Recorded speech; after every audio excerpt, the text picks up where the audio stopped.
There are still places on Earth that feel untouched, whispering to the adventurer in all of us.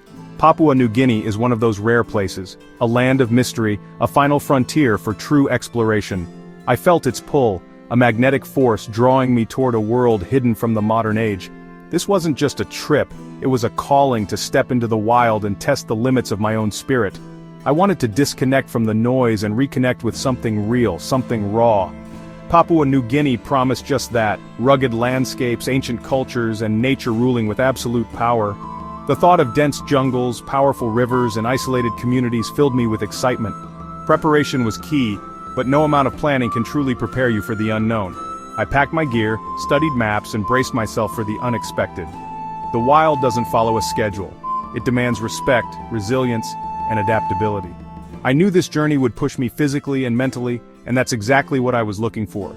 The greatest adventures are the ones that change you. With my pack on my back and a fire in my heart, I set off. The destination, a remote corner of this incredible island nation, a place spoken of in hushed tones by seasoned explorers. It was a dot on a map, a name whispered like a legend.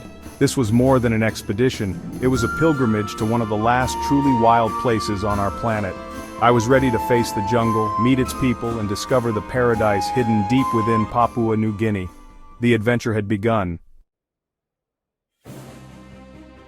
Flying into the region was like traveling back in time. The modern world faded away, replaced by an endless sea of green. Below, the jungle stretched to every horizon, rivers winding like silver snakes through the trees. No roads, no power lines, just pure, untamed beauty. As we descended, the details emerged: towering canopies, waterfalls cascading down cliffs, turquoise waters lapping against pristine beaches. It was a scene so perfect it hardly seemed real. The air was thick, humid, alive with the scent of earth and flowers. The sounds, a chorus of birds, the buzz of insects, the rush of water, created a symphony of life. Every sense was heightened, every nerve tingling with anticipation. Standing on the edge of this immense jungle, I felt incredibly small and deeply connected. This was a world that had existed long before me and would continue long after. It was humbling, yet I felt I was exactly where I was meant to be. This was the beginning of the real adventure. The paradise was real, and it was waiting for me to explore its depths. I stepped forward, ready to discover what lay beyond. The only way forward was on foot and by water, no roads, no shortcuts.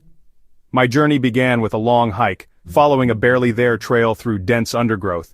The humidity was intense, soaking my clothes within minutes. Every step required focus, slippery roots, hidden holes, and countless creatures underfoot. After hours of trekking, we reached a river, our new highway.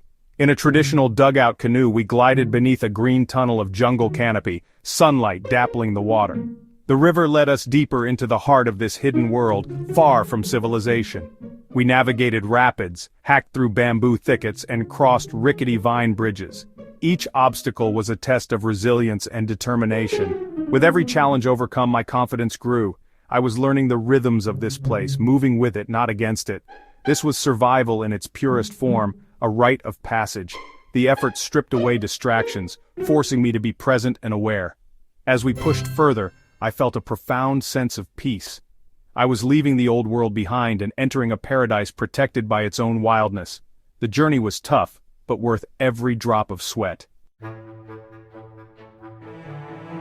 The wildlife in Papua New Guinea is like nowhere else on Earth. As I moved through the jungle, I felt like I was walking through a living museum. Brilliant birds flashed through the trees, the Rajiana bird of paradise performing its courtship dance. Giant blue butterflies fluttered past, and strange insects crawled on every branch. At night, the jungle transformed. Frogs chirped, cicadas buzzed, and shy marsupials peeked from the shadows. The plant life was just as impressive. Enormous trees, mosses, orchids, and vines in every shade of green. Every plant and animal played a role in this intricate ecosystem. Being surrounded by such rare wildlife filled me with wonder and respect for evolution. This was a world developed in isolation, a treasure trove of biodiversity. Seeing these creatures thriving in their natural habitat was a privilege. It reinforced my belief that we must protect these last wild places. This fragile paradise is a living library of life. We owe it to ourselves and future generations to keep it wild. The jungle canopy was a world of its own, a city in the sky. Looking up, I saw a dense ceiling of leaves creating a dim, cathedral-like atmosphere below. Life thrived above. Monkeys and tree kangaroos leaping, parrots screeching, drama unfolding high overhead. To truly experience it, I climbed one of the forest giants. The ascent was strenuous, but every foot revealed a new perspective. Reaching the top, I emerged into sunlight and a staggering view, an endless ocean of green treetops. From this vantage, I saw the true scale and majesty of the rainforest. Birds flew below me, wind on my face, a moment of pure freedom and awe. The canopy is the engine of this ecosystem, capturing sunlight and rain, home to countless species. Everything is interconnected: the trees, animals, rivers, and climate. Spending time in the emerald canopy was humbling and inspiring. It deepened my appreciation for the vital importance of these forests. Deep in the jungle, I found a small, traditional village, a real community living in harmony with the wild. I was greeted with warm smiles and curiosity, welcomed by elders and children alike.